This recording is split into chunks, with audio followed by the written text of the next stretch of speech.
Hi friends, welcome to Nithin's home. நம்ம சேனலில் இன்றைக்கி ரொம்பவே மருத்துவ குணம் நிறைஞ்ச பச்சை சுண்டக்காய் வச்சு ஒரு குழம்பு தாங்க எப்படி செய்கிறதுன்னு பார்க்க போகிறோம். இதில் இல்லாத சத்தே இல்லைன்னு சொல்லலாம். அந்த அளவுக்கு இதில் நிறைய சத்து இருக்குது. இது வந்து வயிறை சுத்தப்படுத்தும். இன்னொன்று கால்சியம் சத்து இதில் ரொம்பவே ஜாஸ்தியாக இருக்குங்க. அதனால் லேடிஸ் எல்லாம் அடிக்கடி இதை செய்து சாப்பிட்றது ரொம்பவே நல்லது. வாங்க இதை எப்படி செய்கிறதுன்னு பார்க்கலாம். எனக்கு வந்து இன்றைக்கி பச்சை சுண்டக்காய் கிடச்சிது. அதனால் இதை வச்சு நான் குழம்பு செய்ய போகிறேன். உங்களுக்கு இந்த சுண்டக்காய் கிடைக்கலனா கடையில் வந்து நார்மலாக சுண்டக்கானே இருக்கும். அதை நீங்கள் வாங்கி கூட இந்த மெத்தடில் நீங்கள் செய்து பார்க்கலாம். இது பார்த்திங்கன்னா குட்டி கத்திரிக்காய் மாதிரி ரொம்ப க்யூட்டாக அழகாக இருக்குங்க. இதோட மேலே இருக்கிற காம்பெல்லாம் பிரிச்சுட்டு முதல்ல க்ளீன் பண்ணி வச்சிடலாம். நான் காம்பெல்லாம் பிரிச்சுட்டேன். இதை எப்படி யூஸ் பண்ணணுன்னா, இதை வந்து ஒரு மோர் தண்ணியில் போட்டு இதோட துவர்ப்பு தன்மை இல்லாத அளவுக்கு நம்ம பண்ணணும். இப்போ நான் மோர் வந்து ரெடியாக எடுத்து வச்சுருக்கேன். இந்த சுண்டக்காவை காம்பு நீக்கின சுண்டக்காவெல்லாம் இந்த மாதிரி இதுக்குள்ளே குட்டி குட்டி விதெல்லாம் இருக்கும். அதெல்லாம் வெளியில் வராத அளவுக்கு லைட்டாக தட்டிக்கோங்க. தட்டும்போது அது ரெண்டாக பிரியும் போது அதில் இருக்கிற சீடெல்லாம் வெளியில் வராதபடி பார்த்துக்கோங்க. ரொம்ப அழுத்தி தட்டினீங்கன்னா அதில் உள்ள விதெல்லாம் வெளியில் வந்துடும். பாருங்கள், இந்த மாதிரி லைட்டாக தட்டிக்கோங்க. தட்டிட்டு நம்ம கரைச்சி வச்சுருக்கிற மோர் தண்ணியில் இது எல்லாத்தையும் போட்டுடலாம். இதெல்லாம் போட்டுட்டோன்னா அதோட துவர்ப்பு தன்மை வந்து கொஞ்சம் கம்மியாக இருக்கும். அதுக்காக தான் இந்த மாதிரி வச்சுருக்கோம். இப்போ இதெல்லாத்தையும் தட்டிட்டு நான் மோர் தண்ணியில் போட்டுறேன். இது மோர் தண்ணியில் போடுறதுனால இது வந்து கருக்காமலும் இருக்கும். அதுக்காக மோர் தண்ணியில் போட்டு வச்சிடலாம். இந்த மோர் தண்ணியை வந்து நீங்கள் வேஸ்ட் பண்ண தேவையில்லை. இது கூட கொஞ்சமாக உப்பு கலந்து குடிச்சிட்டிங்கன்னா அஜீரண ப்ராப்ளம் இருக்கிறவங்களுக்குலாம் சீக்கிரமே சரியாயிடும். கேஸ்ட்ரிக் ப்ராப்ளம் இருந்தாலும் இது சரியாயிடும். அந்த தண்ணியை வேஸ்ட் பண்ணிடாதீங்க. இப்போ கடாயை எடுத்துக்கலாம். கடாயில் வந்து நல்லெண்ணெய் சேர்த்துக்கலாம். நல்லெண்ணெய் தாங்க இந்த குழம்புக்கு யூஸ் பண்ணணும். வேறு எந்த எண்ணெயும் யூஸ் பண்ணாதீங்க. எண்ணெய் சூடானோடனே 2 ஸ்பூன் கடுகு உளுந்த பருப்பு போட்டு தாளிச்சிடலாம். கடுகு நல்லா பொரிஞ்சு வந்தோடனே 1/2 ஸ்பூன் சீரகம் சேர்த்துக்கோங்க. சீரகம் நல்லா பொரியட்டும். ஒரு கொத்து கருவேப்பிலை சேர்த்துக்கோங்க. இது கூட பூண்டு ஒரு 10லேருந்து 20 பல் பூண்டு சேர்க்குறதுனால சேர்த்துக்கோங்க. நான் இன்றைக்கி பூண்டு சேர்க்காம தான் செய்கிறேன். கடுகு சீரகமும் நல்லா பொரிஞ்சு வந்தோடனே சின்ன வெங்காயம் வந்து தோலை உரிச்சிட்டு ஒரு 20 சின்ன வெங்காயம் 2ஆக நறுக்கி வச்சுருக்கேன். இதை சேர்த்து வதக்கிக்கலாம். இதுக்கு பெரிய வெங்காயம் போடலான்னு கேட்டால் போடலாம். ஆனால் சின்ன வெங்காயம் போட்டிங்கன்னா தான் ரொம்ப நல்லதுங்க. ஏன்னா நம்ம மருந்து குழம்பு மாதிரியும் செய்கிறோம். சின்ன வெங்காயம் போடுறதுனால டேஸ்ட்டும் இன்க்ரீஸ் பண்ணி கொடுக்குங்க. அதனால் முடிஞ்ச வரைக்கும் நீங்கள் சின்ன வெங்காயமே போடுங்க. சின்ன வெங்காயம் போட்டு நல்லா வதக்கிடலாம். வெங்காயம் வந்து லைட்டாக கலர் சேஞ்ச் ஆகணும். அந்த அளவுக்கு நல்லா வதக்கிக்கோங்க.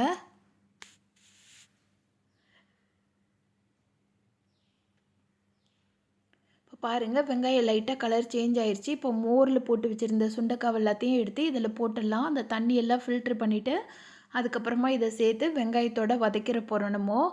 இது வதக்க லைட்டாக கலர் வந்து சேஞ்ச் ஆகும். சுண்டைக்காயும் வந்து நல்லா சுருண்டு வருங்க. கொஞ்சம் சின்ன சைஸாக மாறிக்கிட்டே வரும். அந்த அளவுக்கு நல்லா வதக்கிக்கோங்க. இதை வதக்கி போட்டிங்கன்னா டேஸ்ட்டு ரொம்பவே நல்லா இருக்குங்க. அதனால் எண்ணெயில் நல்லா வதக்கிடுங்க. இதோட மருத்துவ குணம்னு பார்த்திங்கன்னா இதில் கால்சியம் சத்து நிறைய இருக்குது. அதனால் லேடிஸ் கண்டிப்பாக எடுத்துக்கலாம். மூட்டு வலி, இடுப்பு வலிலாம் இருக்கிறவங்க வாரத்துக்கு 2 நாள் தவறாமல் இந்த சுண்டக்காய் வச்சு சாப்பிட்டிங்கன்னா ரொம்பவே நல்லதுங்க. இப்போ பாருங்கள், சுண்டக்காய் நல்லாவே வதங்கி வந்துருச்சு. லைட்டாக சுருங்கி இருக்குது பாருங்கள். கலரும் சேஞ்ச் ஆகிருக்கு. ஒரு பழுப்பு கலரில் வந்துருச்சுல்ல. இந்த டைமில் நம்ம தக்காளி பழம் வந்து 3 தக்காளி பழம் நான் நறுக்கி வச்சுருக்கேன். அதை சேர்த்துக்கலாம். அதையும் சேர்த்துட்டு தக்காளி சீக்கிரமாக வதங்குறதுக்கு கொஞ்சமாக உப்பும் 1 ஸ்பூன் அளவு மஞ்சத்தூளும் சேர்த்து கிளறி விட்டு ஒரு 2லேருந்து 3 நிமிஷம் மூடி போட்டு லோ ஃப்ளேமில் வச்சு வேக வச்சிங்கன்னா தக்காளி சீக்கிரமே வதங்கிடும்.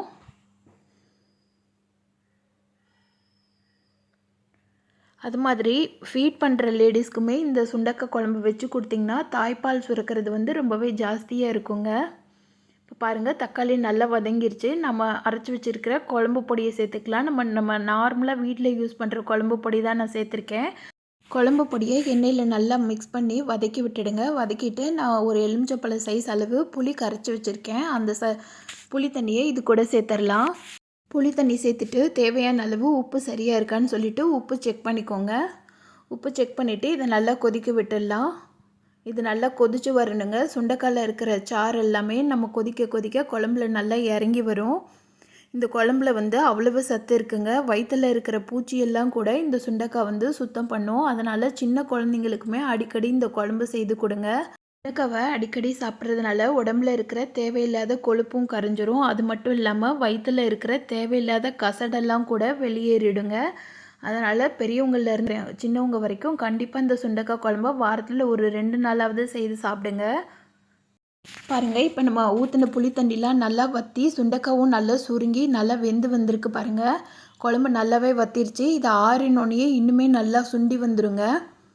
குழம்பு கொதிச்சு நல்லா வற்றி வந்துருச்சு. இந்த டைமில் நம்ம ஸ்டவ்வை ஆஃப் பண்ணிவிட்டு குழம்பு மேலே ஒரு 2 கரண்டி அளவு எண்ணெய் சேர்த்துக்கோங்க. நல்லெண்ணெய் சேர்த்துக்கோங்க. அதுவும் நல்ல சுத்தமான நல்லெண்ணெயாக ஊற்றிட்டிங்கன்னா குழம்போட டேஸ்ட்டும் மனமும் ரொம்பவே அருமையாக இருக்குங்க. டேஸ்ட்டும் நல்லா இன்க்ரீஸ் பண்ணி கொடுக்கும்.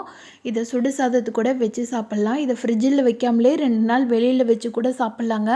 கெட்டு போகாது. அந்தளவுக்கு ரொம்பவே டேஸ்ட்டாக இருக்குங்க. பழைய சாதத்து கூட இதோட காம்பினேஷன் ரொம்பவே நல்லா இருக்குங்க. சம்மர் டைமில் பழைய சாதம் எல்லார் வீட்லேயுமே இருக்கும். அதுக்கு இந்த குழம்பை வச்சு ட்ரை பண்ணி பாருங்கள். டேஸ்ட்டு ரொம்ப அருமையாக இருக்குங்க. அதிகமான மருத்துவ குணம் நிறைஞ்ச இந்த சுண்டைக்காவை கண்டிப்பாக எல்லாருமே செய்து சாப்பிடுங்க. குறிப்பாக பெண்களும் சின்ன பசங்களுமே செய்து சாப்பிட்டா உடம்புக்கு அவ்வளவு நல்லதுங்க. கண்டிப்பாக செய்து பாருங்கள். இந்த வீடியோ பிடிச்சிருந்ததுன்னா நம்ம சேனல் நித்தின்ஸ் ஹோம் சேனலுக்கு உங்கள் லைக்கையும் சப்போர்ட்டையும் மறக்காமல் கொடுங்க. இந்த சுண்டைக்காய் குழம்ப நீங்களும் வீட்டில் செய்து பார்த்துட்டு எப்படி இருந்துச்சுன்னு எனக்கு கமெண்ட் பண்ணுங்கள். இந்த வீடியோ பிடிச்சிருந்ததுன்னா நித்தின்ஸ் ஹோம் சேனலுக்கு உங்கள் லைக்கையும் சப்போர்ட்டையும் பண்ணி சேனலை மறக்காமல் சப்ஸ்கிரைப் பண்ணிவிடுங்க. தொடர்ந்து நம்ம சேனலுக்கு சப்போர்ட் பண்ணுங்கள். Thank you friends.